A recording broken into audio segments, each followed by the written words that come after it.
Olá, bom dia. Mais uma aula teórica de LAP, vai ser a teórica número 8. Hoje temos uma aula verdadeiramente interessante. Penso que vão concordar comigo. Bem, de forma geral, a aula é sobre resolução de problemas em OCaml. Vamos começar por relembrar a técnica indutiva que temos vindo a usar, mas depois também vou falar de algumas técnicas alternativas que por vezes podemos usar em opção, mas por vezes somos mesmo obrigados a usar. Ok? Ok, mas começando pelo princípio, vamos relembrar o que temos feito até agora. Está aqui o exemplo de uma bela função recursiva, que também se pode chamar indutiva, e reparem, o que caracteriza esta função é, para já, tem dois casos base. Estão a ver, são casos em que o resultado é direto, não há chamada recursiva. E neste caso há um caso que se diz geral. Os casos gerais dão origem a chamadas recursivas. Portanto, esta função tem um caso geral. No caso geral, reparem também que a função reduz o problema original a problemas mais simples. Pronto, e isto é típico de uma função recursiva bem definida. Aliás, sabem, tecnicamente, uma função para ser designada recursiva deve definir mesmo qualquer coisa. Se eu tentar escrever uma coisa destas, por exemplo, às vezes nós chamamos recursivo e não há grande problema, mas, falta aqui o REC, mas tecnicamente isto não define nada, porque isto é verdade para todas as funções. E tecnicamente chama-se isto uma definição, vá lá, circular. Não é recursiva, mas é circular e não define nada. É uma expressão circular que não define. Em todo o caso, nós temos trabalhado muito com funções recursivas. A aula de hoje também vai ser essencialmente sobre isso. E estas funções também se chamam indutivas. Porque, pronto, há aqui uma indução no sentido em que estes valores mais simples induzem o resultado que nós pretendemos. Penso que é daí que vem o nome.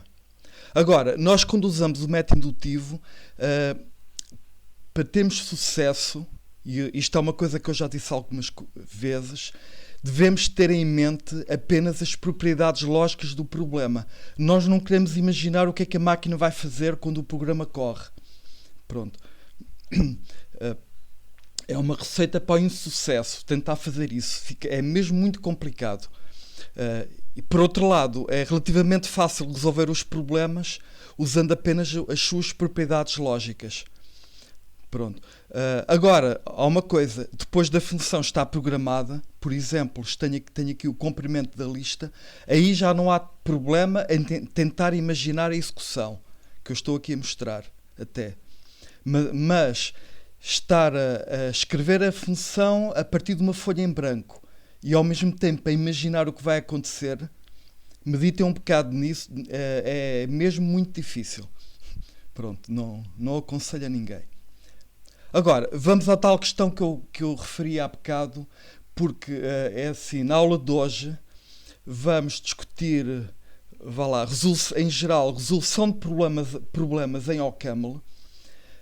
E sabem, eu tenho vindo a dizer que em geral é aconselhável tentar resolver os problemas usando a técnica indutiva. Isto é, começamos pela chamada, por exemplo, para a cauda e tentamos completar. Okay? Mas convém saber que há técnicas alternativas e vamos discutir isso hoje. E mais do que isso, há situações em que se pode mostrar que o método indutivo não pode ser usado diretamente. E também queremos resolver esses problemas. Portanto, falaremos disso daqui a pouco. Basicamente, o que eu vou mostrar é uma espécie de catálogo de técnicas de programação em OCaml que acabam por se concretizar em 4 categorias de funções. Estão a ver? Eu vou introduzir a categoria 1, a categoria 2, a categoria 3, a categoria 4. E a categoria 1, para começar, é aquilo a que estamos habituados. Eu basicamente, até agora, tenho vindo a promover a escrita de funções de categoria 1. E por uma boa razão. Geralmente são funções bastante legíveis e até eficientes.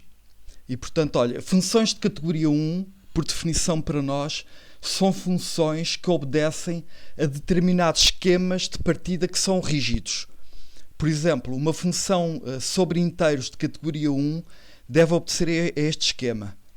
Deve ter uma chamada recursiva para o n-1. No caso das listas, deve ter uma chamada para a cauda. E ter apenas, reparem, nos padrões, haver apenas dois casos. Eu estou a falar de situações de esquemas rígidos. Pronto. No caso das árvores binárias, temos o padrão a árvore vazia, não vazia, e a chamada para os filhos, ou para as subárvores. Tenho aqui o esquema habitual das árvores enárias. Já agora, para fecheiros, o esquema, nós consideramos que a função é de categoria 1 se obedecer a este esquema. Reparem, eu estou aqui a separar a cabeça do fecheiro, entre aspas, do resto do fecheiro, e estou a pensar também indutivamente. E já agora para strings, as funções de categoria 1 têm esta forma. Reparem, esta função f é de categoria 1 porque tem este esquema. Já agora o esquema tem os seguintes ingredientes. O tratamento da string vazia, à parte, que é o caso base. E no caso geral, eu vou à string não vazia, separo, vá lá, a cabeça da cauda, o primeiro char do resto da string, e faço uma chamada para a cauda. E, portanto, tudo isto são funções qualquer função que obedeça a estes esquemas rígidos é de categoria 1. E eu tenho aqui vários exemplos. Aliás, a maior parte das funções que temos feito tem sido de categoria 1. E reparem, vão ver em breve que o fato de ser categoria 1 não quer dizer que seja simples. Pronto, há funções de categoria 1 que são complicadinhas. Mas olha, está aqui uma de categoria 1 relativamente simples. Esta nunca vimos. Esta função pega numa string e converte numa lista de caracteres. E como estou a ver, eu estou a usar o esquema rígido das listas que está aqui atrás. Reparem bem o que é que eu faço. Bem, a string vazia dá origem à lista vazia. A string não vazia, o que é que eu faço? Separo a cabeça da cauda, converto a cauda, que é uma substring, em lista, e o que é que eu faço com o x, que é o char que está à cabeça? Simplesmente ponho à cabeça. E pronto, tenho aqui uma função muito simpática. Aliás, vou metê-la. Já agora, foi na aula prática que se falou em processamento de strings. Houve um momento na parte final da aula em que se falou disso. Eu já introduzi a função. Vou, por exemplo, pegar aqui na string olá, que eu tenho pouca imaginação, F6, e estão a ver, converti a string olá na lista de caracteres olá. Pronto, funcionou. Olha, isto é um exemplo, o sort, que já apareceu, salvo erro, na teórica 3 ou 4, na 3. É uma função, ou melhor, está programado usando duas funções de categoria 1. E não é uma solução simples. Estão a ver? E, portanto, a categoria 1 não implica que a solução seja trivial. Reparem bem, eu para ordenar uma lista estou a separar os dois casos. Lista vazia, lista não vazia. No caso da lista não vazia, uso como ponto de partida o seguinte. Assumo que já ordenei a cauda. E agora descubro que tenho um problema que não é trivial. Porque falta-me inserir o x, este que ficou de fora, numa lista que já está ordenada. Mas o problema é descobrir onde é que insiro. E para isso, como não há nenhuma operação primitiva, tive de inventar eu mesmo uma função auxiliar que está aqui ao lado, que insere um valor v numa lista ordenada. E isto também está programado usando uma função de categoria 1. Estão a ver? É o lista vazia, lista não vazia, chamada para a cauda. Pronto, portanto, são funções de categoria 1. Agora, o que é categoria 2? Olha, nós quando começamos, geralmente é recomendado começar por tentar fazer uma função de categoria 1. Mas às vezes temos de fazer umas pequeninas alterações e a função acaba por fugir ligeiramente ao esquema rígido de base. Pronto. E nesse caso, pronto, nós vamos usar este nome, categoria 2, para designar essas funções. Olha, vejam este caso. Há aqui uma função que até podemos discutir, mas aqui o ponto para mim mais importante é que eu para processar esta função, deu-me jeito usar 3 padrões. O padrão vazio habitual, aqui deu-me jeito a ceder aos 2 elementos mais à cabeça. Pronto. E como o emparelhamento de padrões deve ser exaustivo, eu tive que pôr aqui o padrão que faltava, que é o caso da lista que tem um único valor, porque estas listas aqui têm 2 ou mais. Pronto. Esta função já tem categoria 2. Já agora, vamos ver o que ela faz. Esta função converte, pega numa lista de valores e vai distribuí-los por 2 listas. Estão a ver, à saída há um par de listas. Portanto, digamos, esta função é como se tivesse 2 resultados, que são 2 listas. E eu vou repartir os elementos alternadamente pela lista da esquerda e pela lista da direita. Estão a ver? E é por causa disso que dá muito jeito este padrão. Reparem, eu aplico a função ao XS, que neste caso é a cauda da cauda. Tecnicamente a cauda é isto, portanto é a cauda da cauda. E agora simplesmente meto o X na primeira lista e o Y na segunda. É uma maneira muito natural de resolver este problema particular. Olha, outro problema aqui resolvido usando uma função de categoria 2. Eu quero somar, dado uma lista de inteiros, quero somar todos os elementos que ocorrem em posições de índice par. Isto é, valores que ocorrem na posição 0, 2, 4, etc. Estão a ver? Os valores que estão em posições ímpares são para ignorar. Então, neste caso, também dá muito jeito usar este padrão. Reparem, porque isto é a cabeça da lista que tem índice 0, se quiserem. O valor seguinte tem índice ímpar. É para ignorar. E, portanto, isto é uma bela maneira de resolver a função. Eu estou aqui a somar o valor que está no índice 0 ao problema resolvido para a cauda da cauda. Estão a ver? Porque eu quero aceder... Isto são problemas que foram inventados mesmo de propósito para criar este tipo de situação. Eu não resolvi usando os esquemas da categoria 1, mas aproximei-me bastante. Pronto, e são... Já agora, há aqui uma coisa. Eu se quisesse resolver esta função alf usando uma função de categoria 1, por acaso também podia. Pronto, mas no meio do raciocínio lembrei-me disto e a solução é muito legível e, portanto, não há razão para não fazer assim. Mas já agora querem ver como é que eu fazia o alf usando uma função de categoria 1. Eu penso que consigo. Ok, para ser de categoria 1 só pode ter o X e o XS, assim. Claro, neste caso eu tenho que chamar para o XS. Ok, posso começar assim. Ok, então é assim. Eu quero resolver o problema de distribuir os valores da lista L alternadamente para a esquerda e para a direita. O ponto de partida é, eu já fiz isso para a cauda. E agora a dúvida é, onde é que eu vou acrescentar o X? E como é que eu produzo o resultado final?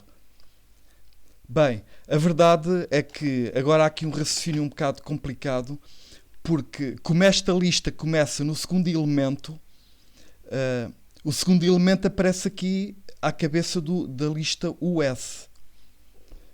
Mas esse segundo elemento no resultado final deverá estar na lista da direita.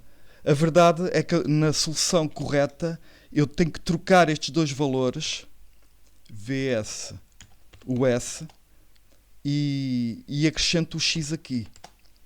Estão a ver? Portanto, o X ficou encostado ao terceiro elemento. Reparem, isto é a cauda.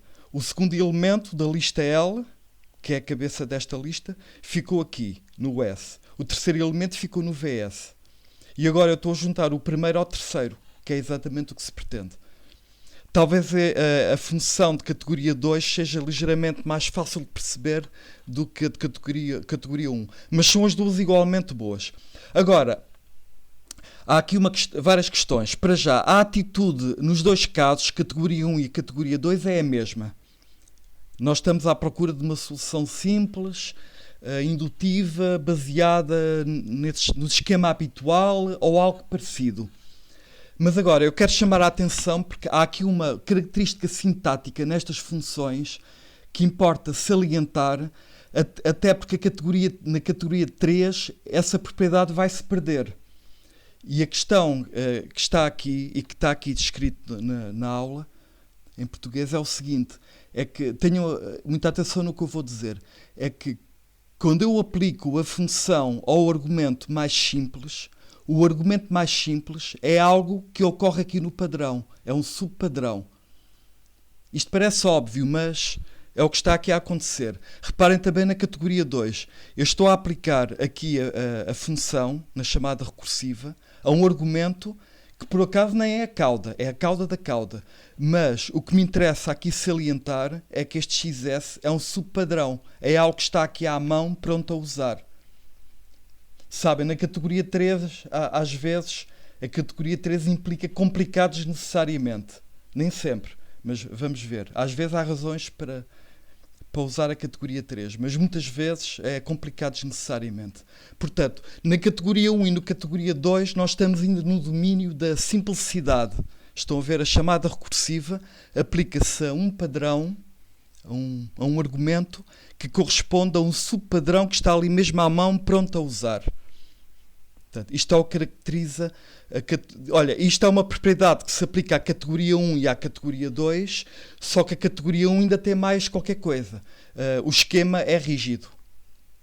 Além de ter esta propriedade, estão a ver, olha, eu estou a aplicar aqui na árvore binária, estou a chamar para o L e para o R, que estão imediatamente disponíveis aqui. E além disso, o esquema é rígido. Pronto, vamos à categoria 3. Pronto. Olha, eu digo já à partida, a categoria 3 pode aparecer por dois motivos. Ou eu, em vez de usar um método indutivo diretamente, comecei a magicar coisas e acabei por inventar um algoritmo. Vocês sabem que naquilo que eu costumo recomendar, nós não pensamos no algoritmo à partida. Não, escrevemos a chamada, por exemplo, para a cauda, e completamos. E sem querer inventamos um algoritmo. Mas é depois de já termos escrito a chamada recursiva. Na categoria 3, a categoria 3 aparece naturalmente quando nos pomos a imaginar um algoritmo à partida. E eu tenho aqui um exemplo desses. E geralmente o que acontece é que a solução fica demasiado complicada. Há soluções corretas escritas neste estilo em que às vezes eu no exame dou 70%, porque a solução de categoria 1 ou categoria 2 é muito mais simples e tem de valer mais. Além de que o enunciado muitas vezes pede explicitamente uma função de categoria 1 ou 2 e portanto quem não fizer está a perder pontos. Mas não perde tudo, estão a ver, ainda tem 70%. Agora, há uma situação também em que interessa ter funções de categoria 3, que é o seguinte. Aliás, vou começar por esse caso. Olhem para esta ordenação que nós fizemos. Eu queria fazer uma função de categoria 1 para ordenar listas e consegui. E a função que eu obtive é bastante legível, tudo bem, desse ponto de vista da legibilidade, mas do ponto de vista da eficiência, a eficiência é só mais ou menos. Esta função é quadrática. O tempo de execução disto é proporcional ao quadrado do tamanho do argumento. Esta função funciona muito bem com argumentos, listas, vá lá, até tamanho 1000, talvez até tamanho 10.000, pronto. Mas com o argumento com o tamanho 1 milhão já demora demasiado tempo, porque o tempo é proporcional a 1 milhão vezes 1 milhão. Que é 1 bilhão.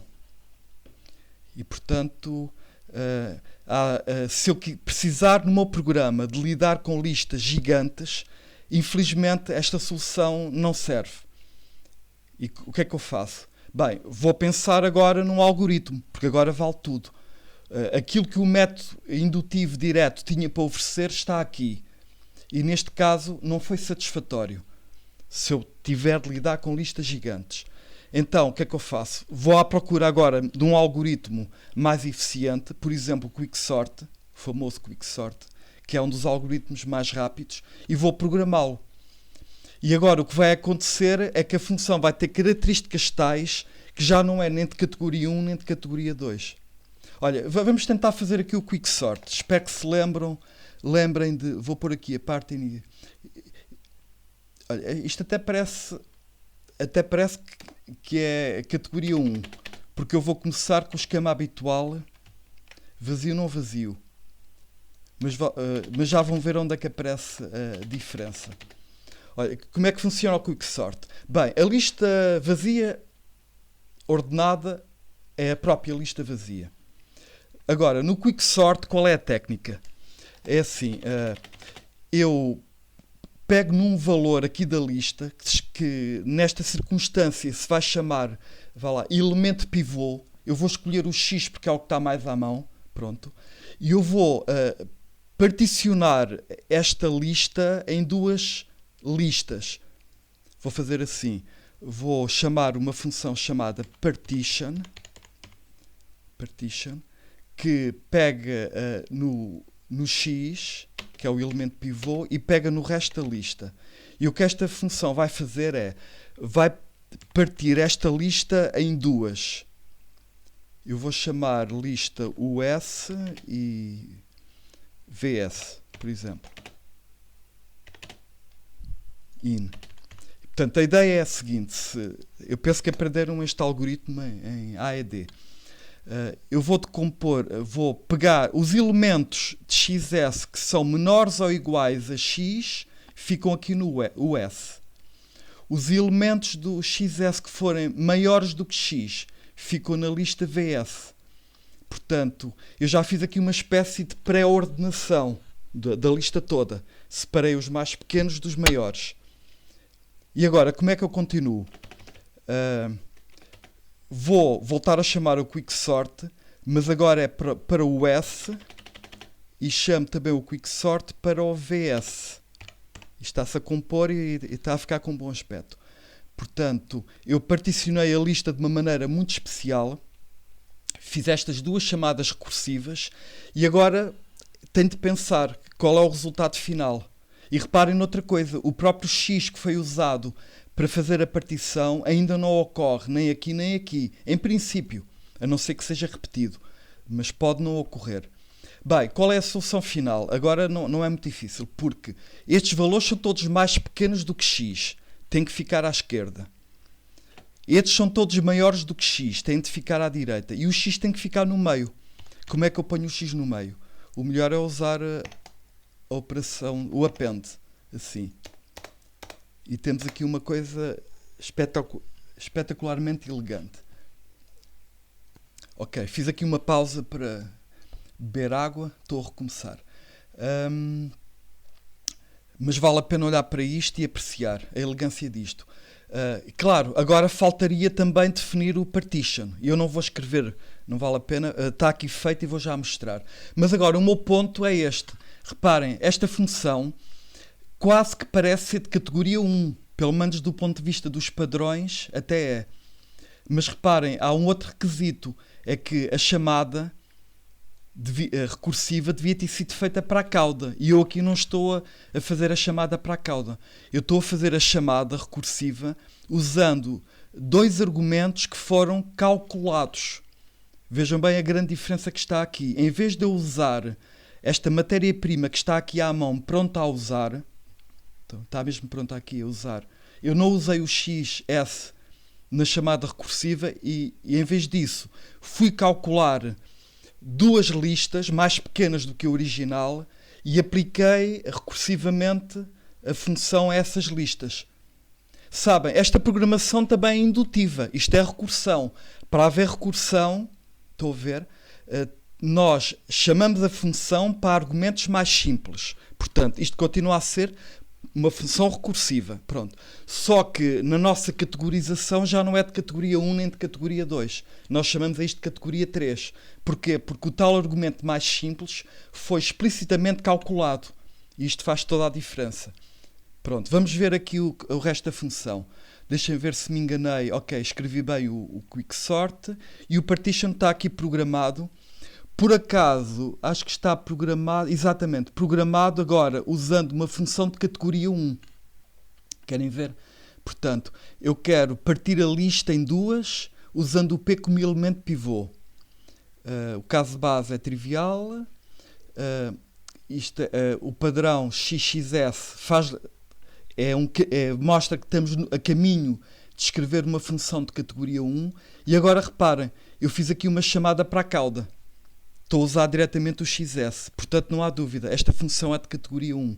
E agora, não vale a pena discutir mais, mas realmente ele está a particionar a lista. Esta é de categoria 1 porque obedece ao esquema rígido habitual. Esta não é nem de categoria 1 nem de categoria 2, porque a chamada recursiva usa algo que foi calculado explicitamente.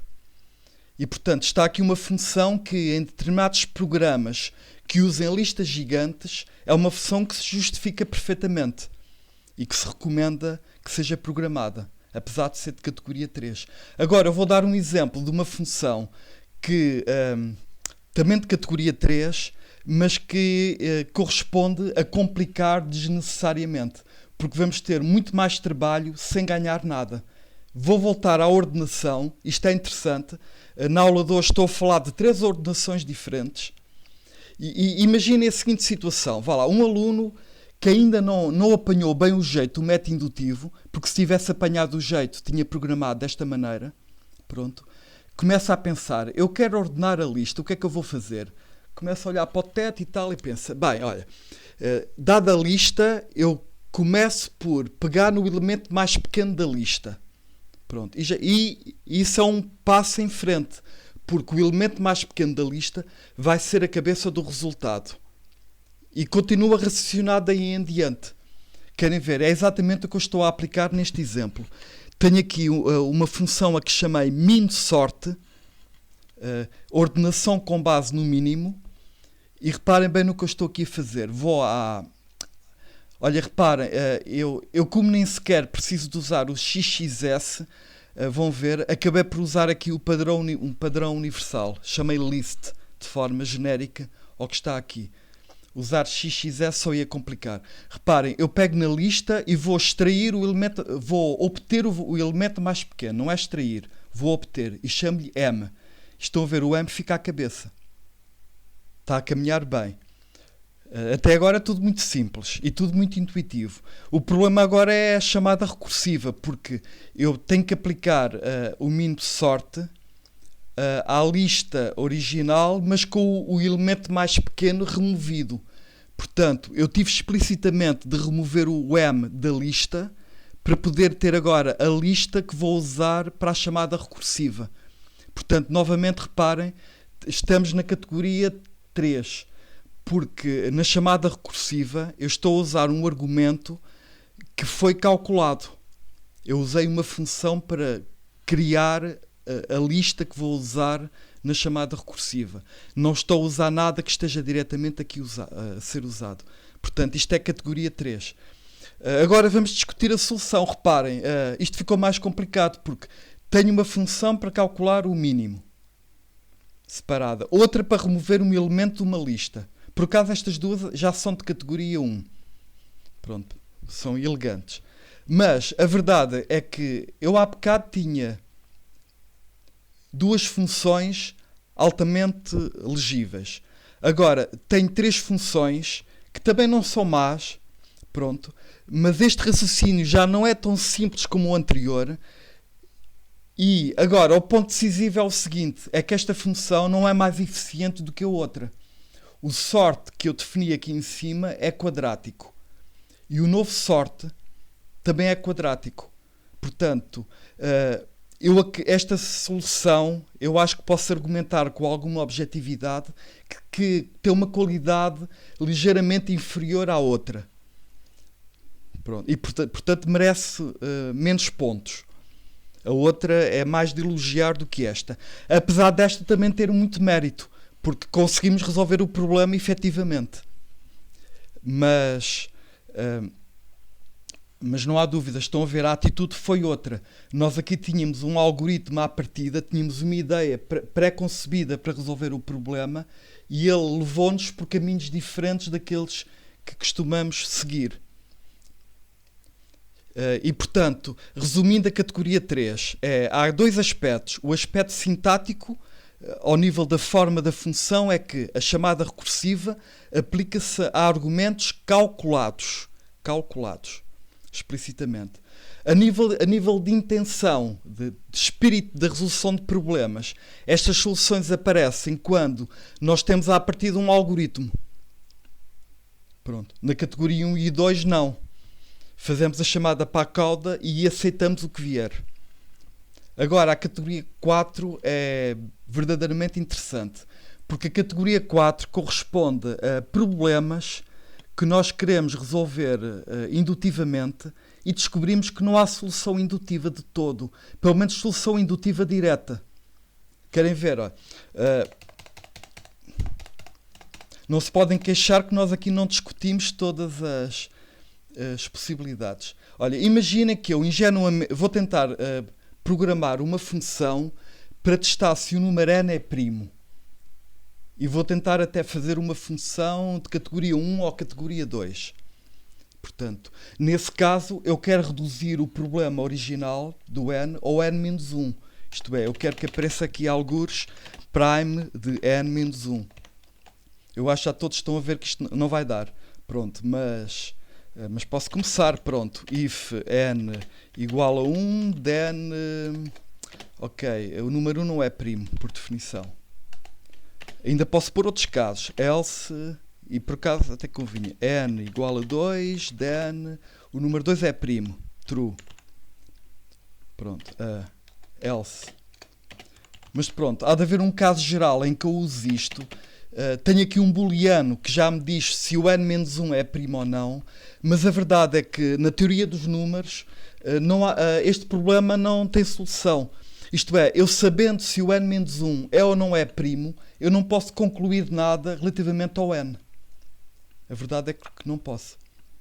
Bem, posso até, se eu souber que o n-1 é primo, eu até posso dizer que o n não é primo e que até é par. Pronto. Mas ao contrário, não há maneira de resolver. Não vale a pena insistir. E este é um problema que não tem. Já agora, como é que se resolve isto? Que é o ponto. Vou dar um exemplo de uma função de categoria 4. Bem, portanto, o problema na sua essência não é indutivo. Hein? Atenção. E, portanto, agora em termos de resolução vale tudo. Usamos a nossa imaginação e os recursos que conseguirmos. Pronto. Mas a verdade é que neste tipo de situação quase sempre o problema consegue resolver-se se usarmos a própria definição do conceito. E reparem, é o que eu estou aqui a fazer. Olha, aqui nesta função, prime. Reparem, a definição do número primo diz o seguinte: o número é primo se for maior do que 1, porque o 1 não é primo por definição, e além disso não há divisores entre 2 e n-1. Não há divisores. É a definição. O número é primo se não tiver divisores. Claro. Ou melhor, só é divisível por si próprio e pela unidade, com a exceção do 1. E é rigorosamente isso que eu estou aqui a exprimir. Reparem, estou a dizer que o n não tem divisores no intervalo de 2 até n-1. Eu podia otimizar isto e pôr aqui a raiz quadrada de qualquer coisa, mas eu quero que a ideia seja simples. E agora estou aqui a programar uma função que vai testar se o n tem algum divisor no intervalo de a a z. Olha, isto é muito interessante porque, reparem, eu estou a aplicar agora o método indutivo a um tipo de dados que ainda não apareceu, a um intervalo de números, a um intervalo de a a z. E reparem, como é que eu faço aqui? Olha, na chamada recursiva... Bem, há uma coisa. Olha, eu vou chamar... tenho um intervalo de a a z. Vou chamar cabeça do intervalo ao valor a. E reparem aqui, se o n for divisível pela cabeça, então pronto, há um divisor. Encontrei um divisor, o próprio a. E a função já pode devolver true. Mas no caso do a não ser divisor do n, eu vou ter que testar se há algum divisor no intervalo que começa em a mais 1. Portanto, isto é um método indutivo aplicado em intervalos de inteiros. Este intervalo é mais pequeno do que o original. Grande ideia, não é? Tudo muito bem racionalizado aqui. Eu estou a chamar a função para um intervalo mais pequeno em que o limite esquerdo é a mais 1. Portanto, o diâmetro, digamos, deste intervalo já se reduziu. Já agora, o caso trivial é o caso... Eu podia ter usado outro caso base, mas neste caso, este caso funciona muito bem. Quando o A está trocado com o Z, em termos de magnitude, isto corresponde a um intervalo vazio e, portanto, certamente que o N não tem divisores no intervalo vazio. E, portanto... Agora, o ponto disto é que... portanto, não havia nenhuma solução direta usando o método indutivo, porque este problema não é indutivo de forma direta, não dá para reduzir o N ao N-1,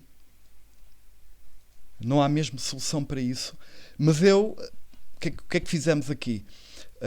Vamos aplicar exatamente a definição do número primo. O número primo é diferente de 1 e não tem divisores. Os únicos divisores é a unidade e ele próprio. E eu apliquei aqui a definição. E agora, conclusões. Olhem, eu acabei por usar uma função auxiliar que até é indutiva. E se eu tivesse que definir o que é a categoria 1 para intervalos, seria exatamente isto. Eu diria que isto é uma função de categoria 1, apesar de não estar lá na tabela de esquemas, mas podia colocá-la lá. Agora, o que caracteriza bem isto é o seguinte, é que a função principal, para já, não é recursiva, isto acontece sempre no tipo 4, não é recursiva, mas recorre a outras funções auxiliares que já são recursivas. Estão a ver? Portanto, é isto que caracteriza o tipo 4. Portanto, sintaticamente, a nível de forma, portanto, da função, acontece sempre isto. A função que eu quero programar não é recursiva, mas usa outras funções que agora nós inventamos, funções recursivas, que acabam por ajudar a resolver o problema. Portanto, isto é ao nível da forma da função. Ao nível da intenção, a intenção é a seguinte, é que começamos com boa vontade a aplicar as receitas habituais e quase em choque descobrimos que não há a mesma maneira de resolver usando a técnica habitual. Não há a mesma solução. Conseguimos até demonstrar que não há. E agora, geralmente o que se faz é o seguinte. Pronto, tentamos aplicar a definição. Olha, eu tenho aqui outro exemplo. Este ainda é mais interessante. De um problema que, na sua essência, não é indutivo. É esta função, o id. Eu quero uma função que determine a largura de uma árvore binária. Está aqui o tipo de árvore binária, que nós conhecemos bem. Pronto. Olha, eu tenho aqui ao lado escondido, e vou puxar para aqui, o exemplo de uma árvore binária. Até para me ajudar a definir o que é a largura de uma árvore. Bem, a largura de uma árvore binária é o número de nós que ocorre no nível, digamos, o andar, que tem mais nós. Por exemplo, neste andar tem um nó, aqui tem 2, aqui tem 3, aqui tem 3. Portanto, a largura desta árvore é 3. Se olharmos para os vários patamares, o número de elementos num patamar nunca excede 3. E há patamares com 3. Portanto, a largura desta árvore é 3. Agora, imaginem que vamos tentar programar esta função usando o método indutivo. Let rec with t. E geralmente quando se começa, nós geralmente estamos confiantes que vai dar. Porque ainda não meditamos muito na essência do problema. Portanto, a árvore vazia tem largura 0. Posso já despachar isso. A árvore não vazia tem esta forma. Estou à procura de uma função de categoria 1. E vou começar por fazer a chamada habitual para a esquerda e para a direita. R. Pronto, então vamos pensar. Então, eu quero obter a largura de uma árvore. O meu ponto de partida é o seguinte. Eu já conheço a largura da árvore esquerda, subárvore esquerda, mais rigorosamente. Eu conheço a largura do subárvore direita. Tenho aqui 2 inteiros. Será que com base nestes 2 inteiros consigo obter o resultado final? Por exemplo, será que posso somar? Isto é o primeiro instinto, diz isto. Se a árvore da esquerda tem uma determinada largura e a outra tem outra, basta somar as larguras. Mas não, azar. Reparem, este exemplo é mesmo para provar que este raciocínio está errado. A árvore da esquerda, que largura tem a subárvore da esquerda? Esta. Tem, sim, esta aqui. Tem largura 2, aqui. A árvore da direita tem largura 2. No entanto, a largura global é 3, não é 4. Porquê é que não é 4? Porque aqui, reparem, nunca acontece a circunstância de eu somar 2 com 2. Aqui, digamos, este nível é 1 com 2 e aqui é 2 com 1. Portanto, por aqui eu não chego a lado nenhum. Pronto, talvez conseguisse arranjar um raciocínio agora muito complicado que envolvia a estrutura da árvore, mas para isso mais vale ir por um caminho mais racional e mais simples. Portanto, olha, vamos aplicar a mesma receita que usámos nos primos. Atendendo a que isto não funcionou, vamos tentar recorrer à definição de largura de uma árvore e pode ser que tenhamos a sorte de conseguir, portanto, encontrar algumas funções auxiliares que já são indutivas, que nos ajudam a resolver o problema. Eu vou relembrar, a largura de uma árvore é o número de nós que ocorre no nível mais largo, com mais nós, digamos. Portanto, para aplicar a definição diretamente, o que é que eu faço? Olha, é assim, olha, aplicar a definição corresponde ao seguinte, em obter mesmo o número de nós em cada nível. Aqui são 2, aqui são 3, estão a ver? Aqui são 3, pronto, e achar o máximo, não é? Portanto, eu estou aqui a imaginar uma operação agora que a partir da árvore produz uma lista de inteiros. Isto é, produz a lista que diz o número de nós no nível 0, nível 1, nível 2, nível 3. E agora, se este problema de converter a árvore numa lista de inteiros for indutivo, tenho o problema resolvido. Mas para concluir isso, convém meditar mais um pouco. Vamos tentar raciocinar.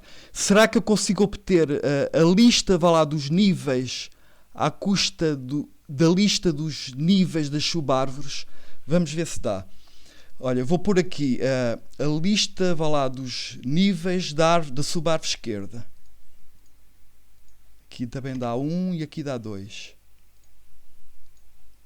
Sim. Portanto, digamos, isto seria o problema resolvido para a subárvore esquerda.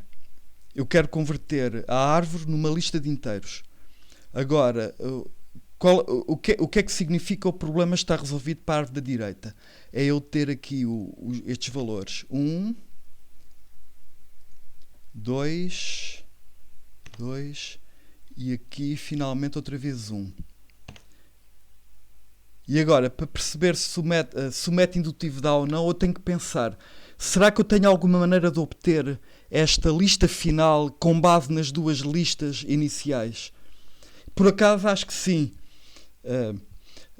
Qualquer um de vocês deve já estar a imaginar, este 2 pode ser obtido somando este 1 com aquele 1. Este 3 é obtido somando o 2 com o 1. E este 3 é obtido somando o 1 com o 2. E além disso, acrescento sempre 1 à cabeça para assinalar que a cabeça também tem que ser contada. E é um patamar novo. Qualquer árvore tem sempre, vá lá, largura 1 na zona da raiz. Depois são as subárvores que fazem tornar a largura maior. Mas aqui há boas perspectivas de que realmente haja uma solução com base nesta ideia de usar diretamente a definição de largura de árvore. Reparem, a definição novamente diz que considerando o número de nós em cada patamar é o máximo desses números de nós. E aí vamos ver já aqui a solução final que funciona perfeitamente. Olha, a tal função que eu estive a discutir, deixa-me voltar a puxar isto para a frente porque é interessante ter isto aqui ao lado. Já agora assim vemos mais. A tal função que eu estive a discutir é esta, função levels. Esta função converte uma árvore numa lista de inteiros. Pronto. Então, o que é que ela faz? Ela aqui assume que, por acaso, é uma função de categoria 1. O ponto de partida é este. Eu já converti a árvore da esquerda, que está aqui, numa lista de inteiros, que está aqui. Já converti a árvore da direita numa lista de inteiros, que é este bocado aqui. E agora tenho que pensar como é que eu obtenho a árvore, a lista final. Bem, para obter a lista final eu tenho que pegar nas duas listas, nestas duas, e somar os vários elementos 2 a 2, que foi o que fizemos aqui. Para isso preciso desta função auxiliar. Esta função está a somar duas listas. Portanto, soma os valores consecutivos 2 a 2. Não é consecutivos, é 2 a 2 só. Pronto. E depois acrescento sempre um à cabeça, que foi aquilo que eu disse há bocado. Somar as listas não tem muito que saber. Olha, aqui, esta função eu diria que é de categoria 2, porque já não obedece ao esquema rígido habitual. Aqui eu, para somar as listas, reparem, preciso mesmo de aceder à cabeça das duas listas. Portanto, neste caso, o resultado é a soma das cabeças e a chamada para as caudas. E depois tenho que pôr estes casos base. Eu também preciso de achar o máximo de uma lista de inteiros. Portanto, preciso é de escrever estas funções todas. Mas no final, a função principal até fica relativamente simples. Como costume, na categoria 4 não é recursiva e a parte essencial está aqui, enfatizada. Reparem, eu converto a árvore numa lista de inteiros e depois acho o máximo da lista. Já agora, porque é que eu estou a tratar aqui ao lado a árvore vazia? Porque a árvore vazia, reparem, dá origem a uma lista de níveis vazia, e se eu tentar achar o máximo da lista vazia, o programa rebenta. E eu não quero que isso aconteça. E aliás, reparem, no caso da árvore vazia, há um resultado válido, que é 0. E portanto, eu como não quero chamar o maxList com a árvore vazia, então eu tratei isso aqui ao lado. Portanto, estão aqui dois belos problemas que na sua essência não são indutivos, estão a ver? No entanto, puderam ser resolvidos recorrendo à própria definição do conceito que estamos a querer implementar, e por acaso a definição em si é indutiva nos dois casos. Acontece muitas vezes isto. Portanto, eu diria que estes problemas são os mais complicadinhos, os de categoria 4, estão a ver? Porque a própria receita que é ensinada nas aulas, que tem sido ensinada, à partida não funciona. Mas pronto, mas não há desculpa para não resolver estes problemas. Até porque eu estou a ensinar agora uma receita nova. Mesmo os problemas que não podem ser resolvidos usando a técnica habitual, nós estamos aqui a aprender outra maneira. E, portanto, é bastante interessante. Portanto, espero que tenham gostado desta aula.